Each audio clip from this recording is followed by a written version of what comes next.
They were running a non-profit yoga studio, yet somehow they were raking in millions in cash. And this guy was looking for investor money to build the best homes, or was he? Were these scams or businesses? Let's get right to it. Number 3, money to the scammers. Gregory Gumucio arrived in New York City in 2006 with the mission that yoga should be accessible to everyone. He started Yoga to the People, a national brand of yoga studios run solely on donations. In 2022, it was revealed that its founders used Yoga to the People as a front to hoard millions of dollars that went unreported to the Internal Revenue Service for at least 7 years. Yoga to the People started as a small studio in the East Village in Manhattan, but quickly became extremely popular, with studios opening across the United States. It was a no-frills studio where yoga students fished around in their wallets for a donation and clamored for their chance to secure a mat. Its huge success attracted international celebrities and royalty. One of its early instructors was a Swedish reality star, Sofia Kristina Hellqvist, who dated Gumucio and later married into the Swedish royal family, becoming Princess Sofia. Hilaria Baldwin, who later married actor Alec Baldwin, also taught at Yoga to the People before opening her own yoga studio in 2010. Gumucio was the founder and core of Yoga to the People, who is known for his extreme emotional intelligence. Many people said he had a gift for seeing through people, or at least making them think he could. But this also created a culture of obedience, loyalty, and manipulation at the expense of his customers, many of them young women. Haven Solomon, Gumucio's wife, was another owner of Yoga to the People, who also served as its chief communications officer, the director of education for the teacher training program, and was active in the brand's campaign to expand internationally.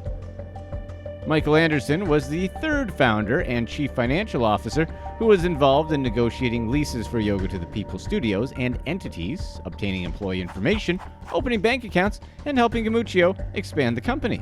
Beyond his talent for understanding people and their needs, Gumucio had quite the controversial background. Gumucio was trained by the infamous Bikram Choudhury, founder of Bikram Yoga. Gumucio met Bikram in 1996 in Los Angeles and worked under his supervision as a yoga instructor until 2002. Bikram later sued Gumucio for copyright infringement for Yoga to the People, which was settled out of court in 2011. Investigators also found that Gumucio was charged with trying to escape from police custody in 1986 and was sentenced to 6 years in prison. That same year, he pleaded guilty to stealing a car. He was accused of assault in Washington state in 2004 and had a lengthy criminal record in Colorado, including a felony conviction of forgery, with 2 states having records of him using an alias. By the time he arrived in New York City and started Yoga to the People, Gumucio already had an unsavory history with violating the law and manipulating people. Gumucio started dating Larissa Anderson in 2000. The relationship seemed to be going strong on the outside,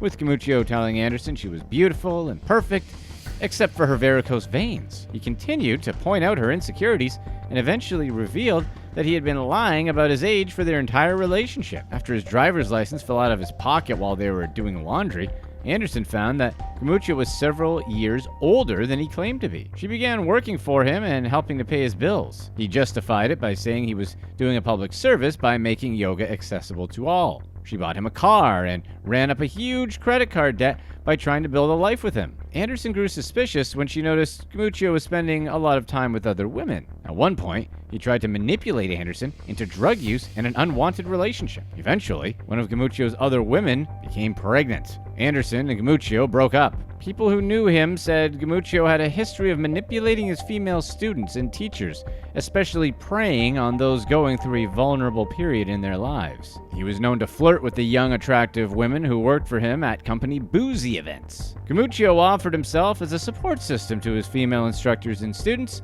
offering his services to their families and lending an ear to their struggles. But he almost always crossed the line.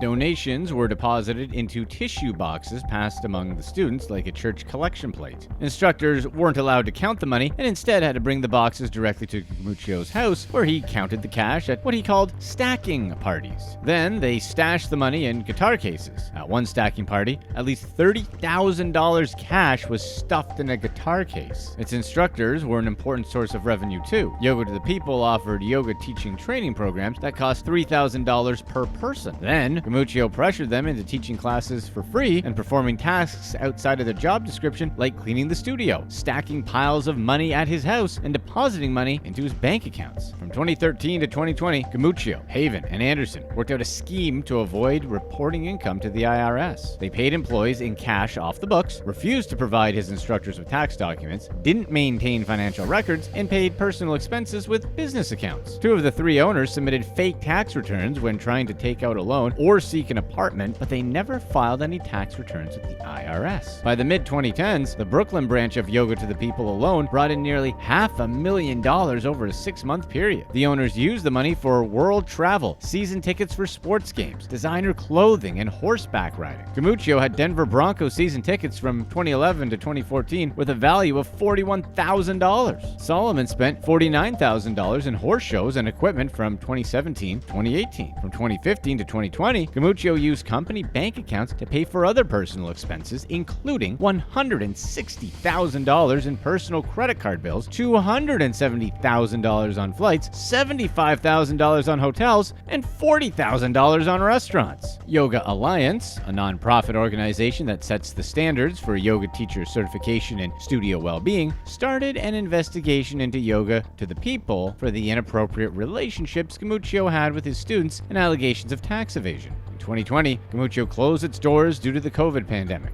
Meanwhile, allegations surfaced on social media against Gumucio for his aggressive, racist, and discriminatory practices. Gumucio, Anderson, and Haven were arrested and taken into custody in Washington State in August 2022. They were each charged with one count of conspiracy to defraud the IRS, which carries a maximum sentence of 5 years in prison, and 2 counts of tax evasion, each of which carries a maximum sentence of 5 years in prison. Number 2. No promos. Andre Fernandez offered clients a win-win situation: invest in the glamorous music industry and earn a 100% return on investment. Fernandez's grand plan came to a screeching halt when it was discovered that he was running a Ponzi scheme that was paying back older investors with newer investors' money. But it didn't start out as a sham. Fernandez was a successful concert promoter who worked with small venues in and around Orlando, Florida. He brought his investors to some of his concerts just to show him that he was legitimate. He told his investors about his plans to expand the small venues to stadium-sized concert halls and book international artists like Pitbull, The Weeknd, Mana, Drake, and Garth Brooks. But of course, Fernandez never had that authority and never had those plans. Fernandez started his scheme in 2016 and continued for a little more than a year. His initial investors were his close friends and neighbors. Edison DENIZARD was one of the very first investors who believed in Fernandez's vision, especially when he received large returns. He told other potential clients about his success with Fernandez and brought in new investors. DENIZARD recruited millionaires to invest, which allowed the scheme to develop to huge proportions. While the average return for a promoter is about 10%, Fernandez and DENIZARD promised investors 50 to 100% return on investment by taking advantage of the fact that not many people know how the music industry really works. He produced fraudulent documents to give to his investors, fake Ticketmaster contracts, or contracts with artists. Fernandez's company, Cadet, raised nearly $21 million from a minimum of 56 investors over a 2-year period. Meanwhile, DENIZARD's company, ahead of the game, raised over $10 million from at least 78 investors. While Fernandez and DENIZARD told investors that their money would be used to expand entertainment venues and produce concert events, a small percentage of the money actually went towards this. Instead, Fernandez and DENIZARD paid off investors with other investors' money and used at least $1 million for personal use. DENIZARD purchased a lakefront property, luxury car, and 5-star hotel stays. But eventually, Fernandez ran out of funds. One of his investors hired a lawyer who quickly found out that his client was the victim of a fraudulent scheme. Some of the investors lost their entire life savings, including college funds and 401ks. DENIZARD was sentenced to 4 years and 9 months in federal prison for conspiracy to commit wire fraud. He was also forced to forfeit his property and received a money judgment of $1.7 million against him. Fernandez pleaded pleaded guilty to wire fraud and was sentenced to 10 years in prison. The judge called him Orlando's Bernie Madoff. Even though Fernandez and DENIZARD were found guilty, their victims will probably only receive a fraction of the money they lost. Number 1. Christian Custom Homes. Philip Michael Carter, CEO of Christian Custom Homes, is facing state fraud charges for misusing investor funds for personal use. Carter told prospective investors that had a chemical engineering degree from the University of Virginia and was a project engineer for Texas Instruments. He also said that he previously worked with the author of Rich Dad, Poor Dad, Robert Kiyosaki. Carter told investors he needed funding to develop commercial and residential properties in Texas. His victims were mostly elderly Texans who were gullible to his lies and invested their savings in Texas Cash Cow Investments, Inc. and North 40 Development, LLC. Carter and his associates raised over $17.5 million by nearly 100 investors. He hooked his victims by showing off his award-winning firm and photos of the luxury homes he built throughout Frisco. He called it a blend of California indoor-outdoor living with a modern Texas hill country design. He met a growing demand for a niche architecture style while doing it with a crazy fast turnaround, under 6 months. Not only were the homes beautiful, but they were full of surprises too, with secret rooms, hidden doors, and indoor basketball courts. Carter's money issue started in 2016 when he wrote a $6 million check to pay for labor and materials for projects,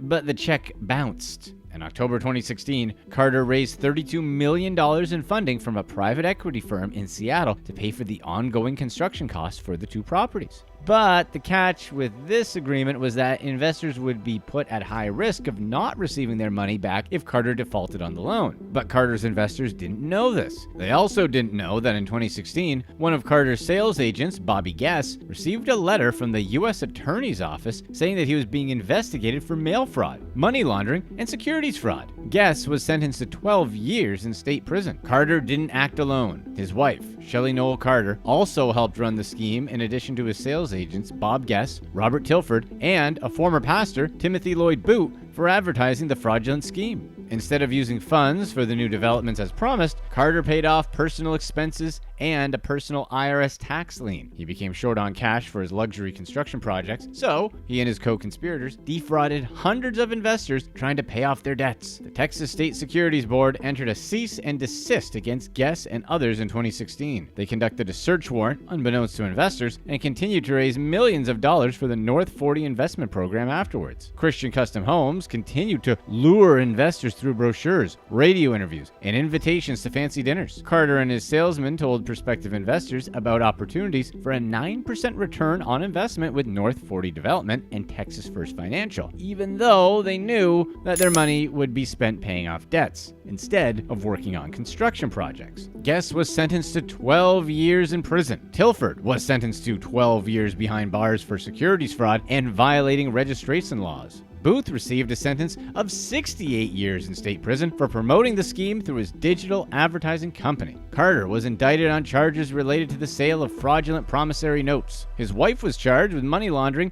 and misusing investor funds. Carter and his wife were indicted by a grand jury in November 2018 and tried and convicted in March 2022. He was sentenced the following May to 45 years in prison. Click to watch one of these next videos. Let us know in the comments section whether or not you think not-for-profit colleges should have to pay taxes.